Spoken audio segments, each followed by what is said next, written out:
Hello guys, welcome again to another video of computer. तो last video में हम लोगों ने इन टॉपिक पर डिस्कशन किया था, जैसे keyboard, mouse, scanner, mike, BCR, MICR, printer, plotter और मॉनिटर के टाइप्स। तो अगर आपको इन सब टॉपिक में से किसी में से भी कोई क्वेश्चन हो तो आप मेरे लास्ट वीडियो में जाके कमेंट कीजिएगा, मैं उसका आंसर इंस्टेंटली रिप्लाई करूँगा। और अगर आपको वो लास्ट वीडियो देखना है तो आई आइकन में जाइए और यहाँ से आप वीडियो में क्लिक करके प्रीवियस वीडियो को आप देख सकते हैं। तो चलिए शुरू करते हैं आज का टॉपिक। आज का टॉपिक है सेंट्रल प्रोसेसिंग यूनिट, जिसको हम लोग शॉर्ट में सीपीयू भी बोलते हैं। तो ये जो आपको बॉक्स दिख रहा है, इसे कहा जाता है सीपीयू। कंप्यूटर का सारा टास्क इसी के अंदर परफॉर्म किया जाता है। बाकी जो आपका मॉनिटर है वो सिर्फ डिस्प्ले करने का काम करता है। तो देखिए ये होता क्या है। The central processing unit CPU is the main unit of computer which perform all of the process inside a computer। ये कंप्यूटर का जितना भी प्रोसेस होता है वो सारा इसी सीपीयू के अंदर होता है। इस सीपीयू के अंदर एक मदरबोर्ड है, उसके अंदर सारा काम होता है। It process all the instruction received by the software running on the PC and by the other hardware component. ये क्या करता है, कंप्यूटर के अंदर जो सॉफ्टवेयर रन हो रहे हैं और उसके अंदर जो हार्डवेयर कंपोनेंट्स रन हो रहे हैं, कनेक्टेड है, उन सभी से जो इंफॉर्मेशन कलेक्ट होता है उसको ये प्रोसेस करता है and act as a powerful brain. इसलिए इसको सीपीयू को ब्रेन ऑफ कंप्यूटर भी बोला जाता है। नेक्स्ट है the CPU is a square shaped box. Square shape का बॉक्स के जैसा होता है। All of the components of computer like RAM, ROM, HDD, SSD, graphic card, CPU fans are found inside it and connected through a metallic connector or pin in a main circuit board that is called motherboard। इसके अंदर एक motherboard होता है और सारे components, सारे hardware components सभी एक मेटेलिक कनेक्टर से कनेक्टेड होते हैं या फिर पिन से कनेक्टेड होते हैं। जो माइक्रो प्रोसेसर होता है वो पिन से कनेक्टेड होता है और बाकी सारे ये मेटेलिक कनेक्टर से कनेक्टेड होते हैं। Inside this box, there is a main power hub that is called switch mode power supply। इस बॉक्स के अंदर एक स्विच मोड पावर सप्लाई एक हार्डवेयर है जिसको एसएमपीएस बुलाया था शॉर्ट में। उसका काम क्या होता है कि कंप्यूटर के अंदर सारे हार्डवेयर कंपोनेंट्स को अलग अलग क्वांटिटी का पावर सप्लाई करना, which distribute the power to all of the components as their requirement। जैसे रैम को कम मेमोरी चाहिए तो रैम को कम देगा, हार्ड डिस्क को ज़्यादा मेमोरी चाहिए तो हार्ड डिस्क को ज़्यादा मेमोरी देगा। मेमोरी का एलोकेशन करता है अलग अलग पार्ट्स में। And also there is a small size battery cold CMOS. इसमें एक इस छोटा सा बटन साइज का बैटरी होता है जिसको सीमोस बोला जाता है।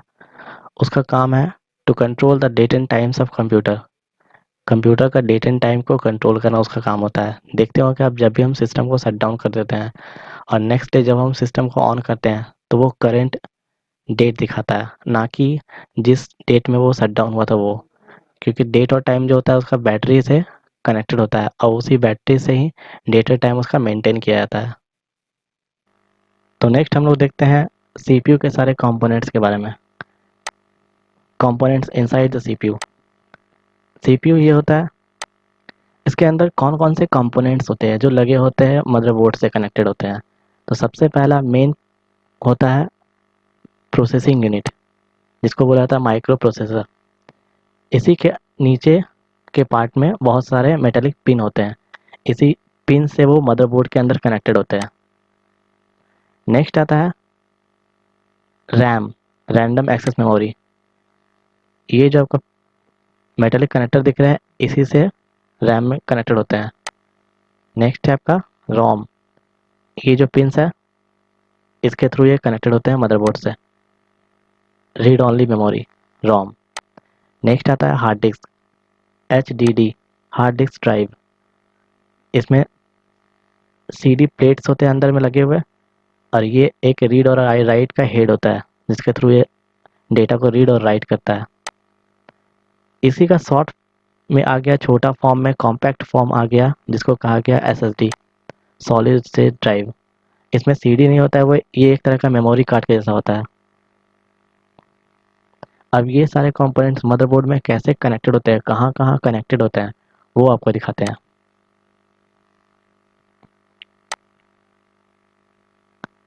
ये है मदरबोर्ड,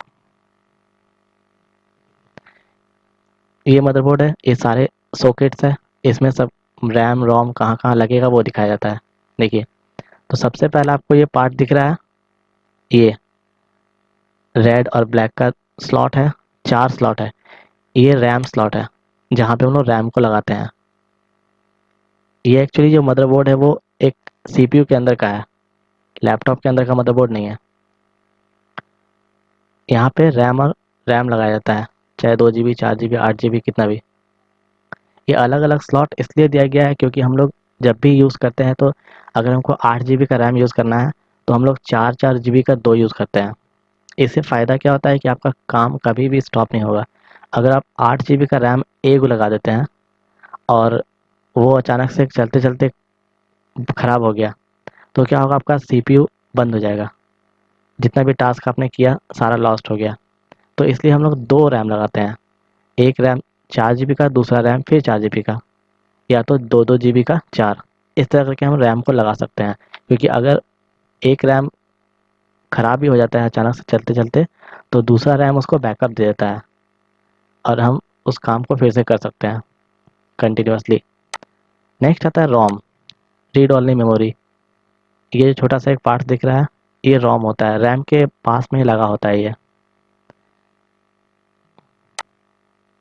ये जो पार्ट्स आपको दिख रहा है बीच में मेटेलिक कवर से कवर किया हुआ है, ये इसका कवर है। ये जो आप पिंस को रिमूव करते हैं तो ये कवर हट जाएगा और यहाँ पे हम लोग माइक्रो प्रोसेसर को लगा के और फिर इसको कवर को लगा देते हैं। फिर इसके ऊपर एक फ़ैन लगता है जो कि माइक्रो प्रोसेसर को कूल करता है, जिसको बोला जाता है प्रोसेसर फ़ैन। ये जो स्लॉट है वो माइक्रो प्रोसेसर स्लॉट है। नेक्स्ट आपको दिख रहा है ये अल्ट्रा M2, यहाँ पे अल्ट्रा M2, ये जो आपको स्लॉट दिख रहा है ये स्लॉट को बोला जाता है एसएसडी स्लॉट, जिसमें हम लोग सॉलिड स्टेट ड्राइव को रखते हैं, कनेक्ट करते हैं। ये सॉलिड स्टेट ड्राइव यहाँ कनेक्ट करने के बाद यहाँ पे आपको 3 नट दिख रहा होगा, इस नट से हम इसको टाइट कर देते हैं ताकि हार्ड, ये जो हार्ड डिस्क है ये भी एक तरह का हार्ड डिस्क है, ये हिले नहीं, इसलिए। नेक्स्ट आता है आपको ये सीमोस बैटरी। ये सीमोस बैटरी है जो कंप्यूटर के अंदर सिस्टम के डेट एंड टाइम को मेंटेन करने का काम करता है। सिस्टम ऑफ होने के बाद भी डेट एंड टाइम को ये कंटिन्यू रन करता है। नेक्स्ट हमको ये जो आपको बॉक्स दिख रहा है, इस बॉक्स में बहुत सारे पोर्ट्स लगे होते हैं बैक साइड से, जो सीपीयू के बैक साइड से दिखता है, जैसे कि यूएसबी पोर्ट, माइक का पोर्ट, हेडफोन का जैक और आपका कीबोर्ड माउस का पोर्ट, वो सारा पोर्ट्स यहाँ होते हैं जिसमें हम अदर कंपोनेंट्स को कनेक्ट करते हैं। देखिए इस बॉक्स को हम क्लियर से दिखाते हैं आपको। देखिए अदर कंपोनेंट्स, ये सारे स्लॉट्स वहाँ होते हैं उस बॉक्स के अंदर।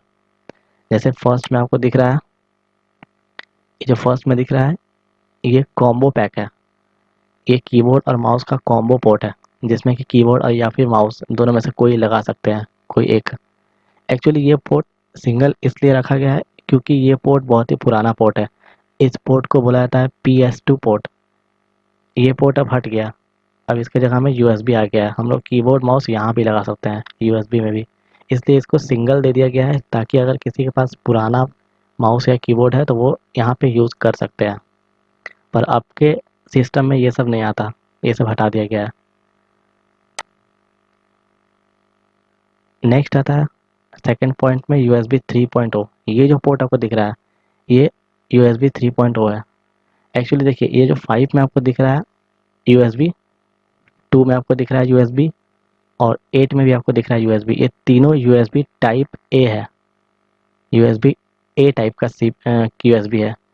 USB A टाइप का है और इसमें भी वर्जन आता है USB A टाइप का 2.0, 3.0, 3.1 इस तरह का आता है। तो ये जो ब्लू वाला पोर्ट है ये USB 3.0 है। नेक्स्ट आता है थर्ड नंबर में जो आपको दिख रहा है पोर्ट, ये इथरनेट पोर्ट है जहाँ पे हम लोग इंटरनेट का केबल लगाते हैं। फोर्थ नंबर में ये जो पोर्ट आपको दिख रहा है यहाँ पे ऑडियो वीडियो या फिर माइक का जैक को लगाया जाता है, हेडफोन जैक को। 5 नंबर में जो पोर्ट है USB 2.0 है। जो ब्लैक कलर का पोर्ट होता है USB टाइप ए का 2.0 है। जो ब्लू कलर का होता है USB टाइप ए का 3.0 है। 6 नंबर ये जो पोर्ट आपको दिख रहा है ये 6 number port standard display port है। यहाँ पे हम लोग बड़े बड़े मॉनिटर्स को लगाते हैं।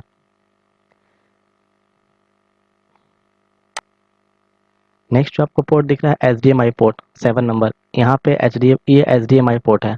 हम लोग HDMI पोर्ट से भी किसी मॉनिटर को कनेक्ट कर सकते हैं या टेलीविज़न को कनेक्ट कर सकते हैं। 8 नंबर का पोर्ट है USB 3.0 जो कि आपको यहाँ दिख रहा था USB 2. यहाँ पे जो दिख रहा था 2 नंबर में सेम है वही 8 नंबर। 9 नंबर का पोर्ट जो है वो USB टाइप C है। मैंने USB टाइप ए बताया, यहाँ पे USB टाइप C है। तो USB टाइप ए बता दिए और USB टाइप C आपको दिखा दिए। ये सबसे फास्टेस्ट है USB टाइप C। तो बचा कौन सा USB टाइप B बताते हैं वो भी। ये जो पोर्ट आपको दिख रहा है ये एक्चुअली यहाँ जो हम कॉम्बो पैक आपको दिखाए थे उसी को अलग अलग कर दिया गया है। देखिए एक्चुअली ग्रीन कलर का जो पोर्ट होता था पहले वो माउस के लिए होता था और पर्पल कलर का जो पोर्ट होता था वो कीबोर्ड के लिए होता था। और कॉम्बो में देखिए आपको पर्पल और ग्रीन दोनों मिक्स है, इसलिए यहाँ पे कीबोर्ड या फिर माउस दोनों लगाया जा सकता है। ये देखिए ये जो पोर्ट आपको दिख रहा है ये USB टाइप बी है। अभी जो हमने बताया था USB टाइप ए, 5 नंबर में USB टाइप ए था, 9 नंबर में USB टाइप सी था। सेम वैसे ही ये जो पोर्ट है ये USB टाइप बी है। इसका भी पोर्ट का अलग अलग यूज़ होता है। तो USB टाइप ए देख लिया आपने, USB टाइप बी देख लिया, USB टाइप सी देख लिया।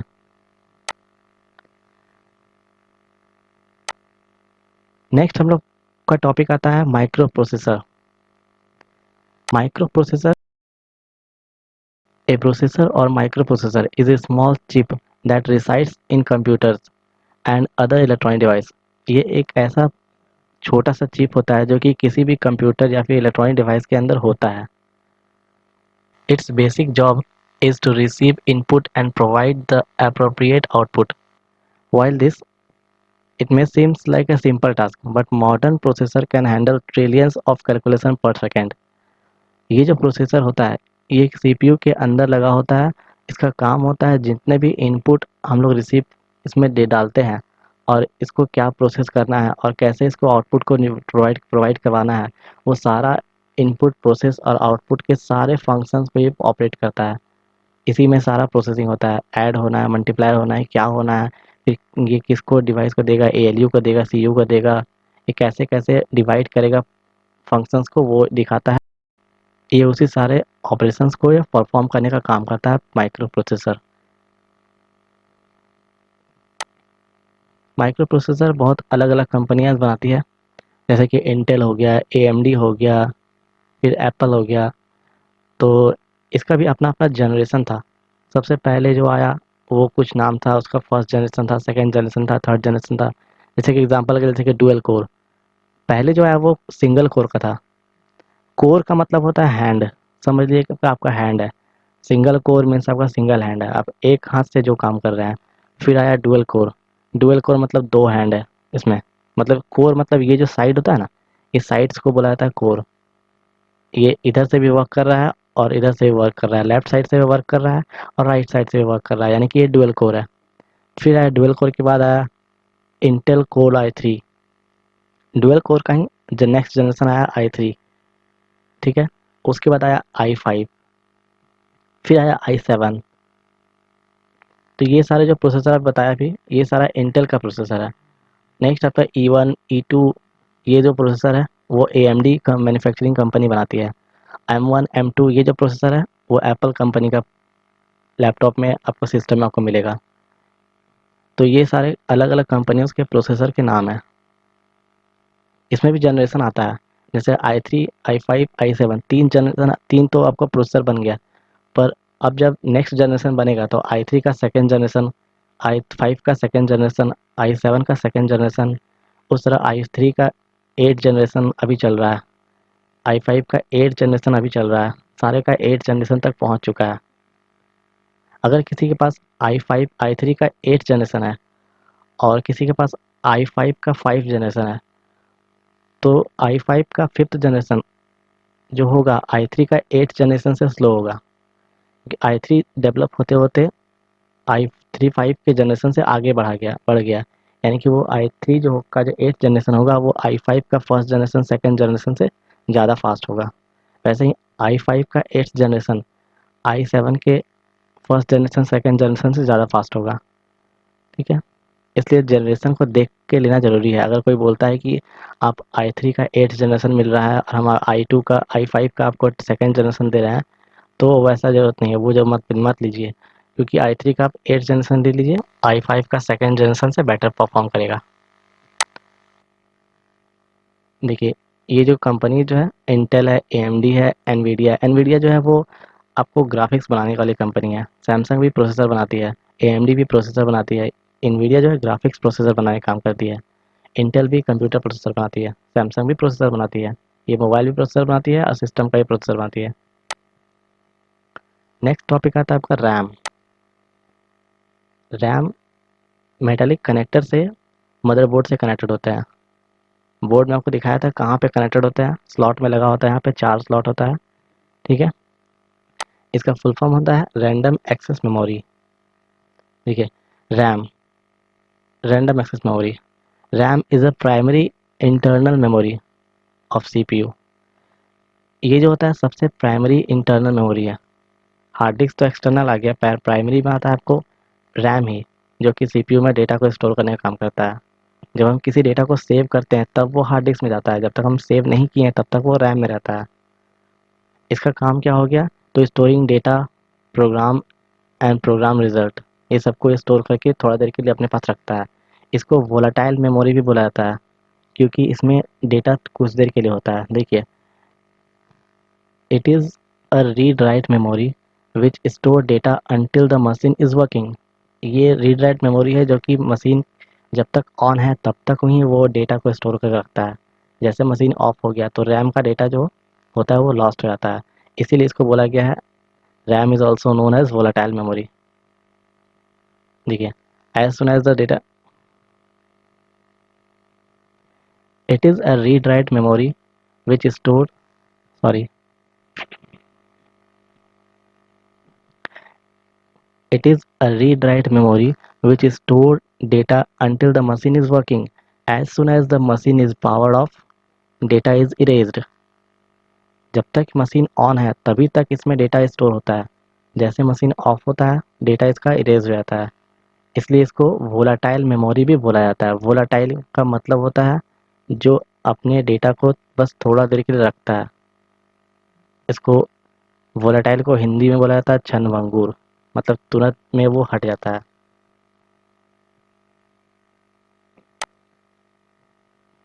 रैम का टाइप्स कितना होता है? रैम मेनली दो टाइप्स के होते हैं, एक स्टैटिक रैम होता है और एक डायनेमिक रैम होता है। स्टैटिक रैम क्या होता है? The word static indicates the memory retains in constant as long as the power is being supplied. Static का मतलब होता है कि कोई भी चीज़ स्थिर है, मतलब इसमें डेटा स्थिर है, तब तक स्थिर है जब तक पावर सप्लाई हो रहा है। जैसे पावर सप्लाई कट गया, रैम का डेटा ऑटोमेटिक लॉस्ट हो गया। जैसे बोला था कैश मेमोरी, कैश मेमोरी जो होती है वो स्टैटिक मेमोरी होती है, इसमें डेटा तब तक स्टोर होता है जब तक आपका पावर सप्लाई उसमें हो रहा है। जैसे पावर सप्लाई ख़त्म हो जाएगा वो डेटा उसका लॉस्ट हो जाता है। नेक्स्ट आता है आपका डायनेमिक रैम। डायनेमिक नेम से ही लगता है ये क्या है, मतलब जैसे डायनेमिक का मतलब होता है कि टाइम टू टाइम डेटा को रिफ्रेश करते रहना। Dynamic RAM continuously refresh its data in order to maintain the data, मतलब डेटा को करेंट डेटा को मेंटेन करने के लिए या अपने प्रीवियस डेटा को रिफ्रेश करके फिर से करेंट डेटा में रिफ्रेश, जैसे हम लोग कोई चीज़ कॉपी किए हैं कोई भी चीज़ का डेटा को, तो कॉपी जो हम किए एम एस वर्ड से कोई वर्ड को टेक्स्ट को कॉपी किए हैं, वो कॉपी होके एक मेमोरी में स्टोर हो गया। जब तक हम उसको पेस्ट नहीं करते हैं या फिर दूसरा चीज़ कॉपी नहीं करते हैं तब तक वो डेटा स्टोर होकर रहता है डायनेमिक रैम में। जैसे हम उस डेटा को कहीं और पेस्ट कर दिए, फिर दूसरे टेक्स्ट को कॉपी किए हैं, तो जैसे दूसरा टेक्स्ट को कॉपी करते हैं तो प्रीवियसली जो है वो रैम का जो करंट डेटा है वो हट जाता है और करंट डेटा बन जाता है आपका नेक्स्ट जो कॉपी किए वो बन जाता है करंट डेटा। नेक्स्ट जब हम पेस्ट करेंगे तो मेरा करंट जो डेटा है वही पेस्ट होगा, वो इसके पहले वाला डेटा पेस्ट नहीं होता। तो इसको बोला था डायनेमिक रैम। ये क्या होता है, जब भी हम कुछ नया कॉपी करते हैं तो पुराना कॉपी को हटा के रिफ्रेश करके न्यू डेटा को स्टोर कर लेता है डायनेमिक रैम। नेक्स्ट आपको बताने जा रहे हैं मेमोरी हिराची। हिराची का मतलब होता है श्रृंखला में, ठीक है, उसको बढ़ते क्रम में। ये देखिए मेमोरी का क्रम कैसे स्टार्ट हुआ। सबसे पहले मेमोरी आता था रजिस्टर सबसे पहला और सबसे स्मॉलेस्ट मेमोरी है रजिस्टर। एक्चुअली रजिस्टर अभी भी होता है, हट नहीं गया है। रजिस्टर देखिए होता क्या है, रजिस्टर नॉर्मली अगर हम लोग जो कॉपी में के रूप में जो रजिस्टर यूज़ करते हैं उसका काम क्या होता है, रजिस्टर में क्या होता है किसी भी चीज़ का इंडेक्स रखा जाता है या फिर किसी भी स्टूडेंट का एड्रेस को स्टोर कर लिए, किसी भी एम्प्लॉय का एड्रेस स्टोर हो गया, उसके बारे में इंफॉर्मेशन स्टोर हो गया, मतलब किसी भी चीज़ का डेटा को स्टोर करके रखने के लिए, एक छोटा डेटा को स्टोर करके रखने के लिए हम लोग रजिस्टर का यूज़ करते थे पहले कॉपी में। बस वैसे ही रजिस्टर जो होता है एक एड्रेस स्टोरिंग करने के लिए डेटा होता है। वैसे ही रजिस्टर जो होता है किसी भी डेटा को का एड्रेस को स्टोर करता है। जैसे कि हम लोग कोई भी चीज़ फाइल को सर्च करते हैं, तो फाइल जब हम सर्च करते हैं तो सबसे पहले ये रजिस्टर के पास जाता है, रजिस्टर में देखता है कि मेरा डेटा जो है वो फाइंड हो रहा है कि नहीं। अगर डेटा फाइंड हुआ तो उसका एड्रेस रजिस्टर से निकालता है कि वो डेटा जो है वो कहाँ पे है। तो ये हमको एड्रेस जो है बता देता है, प्रोसेसर को बताता है कि जो आपने डेटा को सर्च किया है वो इस लोकेशन पे स्टोर्ड है। तो फिर वो क्या करता है, प्रोसेसर रजिस्टर से लोकेशन को लेके और फिर हार्ड डिस्क में जाके सर्च करता है डेटा कहाँ पे स्टोर है। तो रजिस्टर एक छोटा सा मेमोरी है जिसको कि सिर्फ काम क्या है इसका, सिर्फ किसी भी डेटा का एड्रेस को स्टोर करके रखना, एड्रेस को। ये एक एड्रेस बुक है। इसका साइज़ जो होता है वो बीट में होता है। देखिए, सबसे पहले जब हम लोग सीपीयू खरीदने के लिए जाते हैं तो सीपीयू खरीदने के लिए जाते हैं तो हम लोग सीपीयू में देखते हैं कि जो मदरबोर्ड है वो कितना बीट का उसका स्पीड है। जैसे कि 16 बीट का मदरबोर्ड है, 32 बीट का मदरबोर्ड है, 64 बीट का मदरबोर्ड है। तो वो जो मदरबोर्ड होता है वो अगर 64 बीट का है मतलब उसमें 64 रूम है जहाँ पे हम डेटा को स्टोर कर सकते हैं। 32 बिट का जो होता था मदरबोर्ड उसमें 34 रूम होता था डेटा को स्टोर करने के लिए, मतलब एक रूम में एक डेटा स्टोर हुआ, दूसरे रूम में दूसरा डेटा स्टोर हुआ, मतलब हर रूम में अलग अलग डेटा का एड्रेस। तो इसलिए जो जितना ज़्यादा कि बीट का जो जितना ज़्यादा बीट का मदरबोर्ड का स्पेस होता है उतना, इसलिए जितना ज़्यादा बीट स्टोरेज होगा आपका मदरबोर्ड का उतना ज़्यादा फास्ट होगा। तो अभी जो लेटेस्ट मदरबोर्ड आ रहा है वो 64 बीट पे चल रहा है, मतलब 64 इंटू 64 वहाँ पे रूम्स है डेटा को स्टोर करने के लिए। इसके बाद आया कैश मेमोरी। कैश मेमोरी का आपको पता है यूज़, जैसे कि हम लोग कोई भी चीज़ लॉगिन किए हैं डेटा को, तो डेटा लॉगिन किए तो लॉगिन आईडी और पासवर्ड डालें, तो नेक्स्ट टाइम जो क्या होता है ये कैश मेमोरी क्या करता है उस लॉगिन आईडी और पासवर्ड को अपने में स्टोर करके रख लेता है। जब तक हम उसको सिस्टम को ऑफ ना किए हों तब तक स्टोर करके रखता है। फिर नेक्स्ट टाइम जब हम लॉगिन करने जाते हैं तो बता देता है कि आपका आईडी पहले से लॉगिन किया हुआ है, ठीक है, जब तक हम उसको लॉग आउट ना करें। ये कैश मेमोरी करता है काम। नेक्स्ट आया मेन मेमोरी। रजिस्टर और कैश मेमोरी के बाद आया मेन मेमोरी। मेन मेमोरी में आपका रैम हो गया, रोम हो गया, ये सब हो गया मेन मेमोरी में। नेक्स्ट है इलेक्ट्रॉनिक डिस्क। इससे बड़ा मेमोरी आया इलेक्ट्रॉनिक डिस्क। इलेक्ट्रॉनिक डिस्क में आपको जो आ गया, एक पहले डिस्क होता था फ्लॉपी डिस्क, आपने नाम सुना होगा, उसमें डेटा को स्टोर करके रखते थे, इलेक्ट्रॉनिकली डेटा को स्टोर कर किया जाता था उसमें, इसलिए उसका नाम दिया गया इलेक्ट्रॉनिक डिस्क। इसका स्पीड स्पीड ठीक था पर इसका कैपेसिटी नहीं था, तो इसको कैपेसिटी को बढ़ाने के लिए इलेक्ट्रॉनिक को हटा के बनाया गया मैग्नेटिक टेप। ये भी एक मेमोरी होता है जहाँ पे डेटा को स्टोर करते हैं, मैग्नेटिक टेप। जैसे कि आप लोग देखे होंगे कैसेट, जिसमें कि हम लोग गाना वाना रिकॉर्ड करते हैं, वो हो गया मैग्नेटिक टेप। इसमें भी हम लोग डेटा को स्टोर करते हैं। इससे भी ज़्यादा डेटा को स्टोर करने का ज़रूरत पड़ा तो हम लोग लाएँ compact disk, magnetic disk. Magnetic disk को लाएँ। मैग्नेटिक डिस्क मतलब कि आपका जो सीडी वगैरह होता है। उसके बाद आया हार्ड डिस्क, जिसमें कि बहुत सारे मैग्नेटिक डिस्क लगे होते हैं हार्ड डिस्क में डेटा को स्टोर करने के लिए। हार्ड डिस्क के से भी बड़ा आया आपका सॉलिड स्टेट ड्राइव, एसएसडी, जिसमें कि हार्ड डिस्क के कंपैरिजन में बहुत ज़्यादा मेमोरी होता है और बहुत फास्ट भी होता है। तो ये था मेमोरी हिराची। मेमोरी को कैसे कैसे एलोकेट किया गया, कैसे कैसे उसका जनरेशन बढ़ते गया। पहले रजिस्टर था, रजिस्टर से बड़ा मेमोरी आया कैश मेमोरी, कैश मेमोरी से बड़ा आया रैम रोम, रैम रोम को मेन मेमोरी बोला जाता है। उसके बाद आया इलेक्ट्रॉनिक डिस्क, फिर आया मैग्नेटिक टेप, फिर मैग्नेटिक डिस्क आया, फिर हार्ड डिस्क आया, फिर सॉलिड स्टेट ड्राइव आया। अभी आपका लेटेस्ट जो प्रोसेसर अभी आपका जो लेटेस्ट अभी आपका जो लेटेस्ट मेमोरी चल रहा है वो सॉलिड स्टेट ड्राइव चल रहा है। इसी में सब कोई ऑपरेटिंग सिस्टम को इंस्टॉल करता है, ताकि ये बहुत ही ज़्यादा फास्ट बूटेबल होता है as compare to hard disk. Hard disk को बूट करने में आपको लगेगा एटलीस्ट 20 to 30 सेकेंड लगता है हार्ड डिस्क से बूट होने में। जबकि आप अगर सॉलिड स्टेट ड्राइव में अगर किसी ऑपरेटिंग सिस्टम को बूट करवा रहे हैं तो 5 से 10 सेकेंड मैक्सिमम लगता है। कभी कभी तो ये सॉलिड स्टेट ड्राइव 2 से 3 सेकेंड में भी बूटअप हो जाता है। तो ये जो ऊपर का जो 3 मेमोरी है, इसको बोला जाता था प्राइमरी मेमोरी, जिसको बोला था टेम्पोररी मेमोरी। इसमें डेटा कुछ देर के लिए स्टोर होता है। बाकी जो ये पांचों मेमोरी नीचे का है, ये सेकेंडरी मेमोरी है, जिसमें कि डेटा परमानेंटली स्टोर होता है।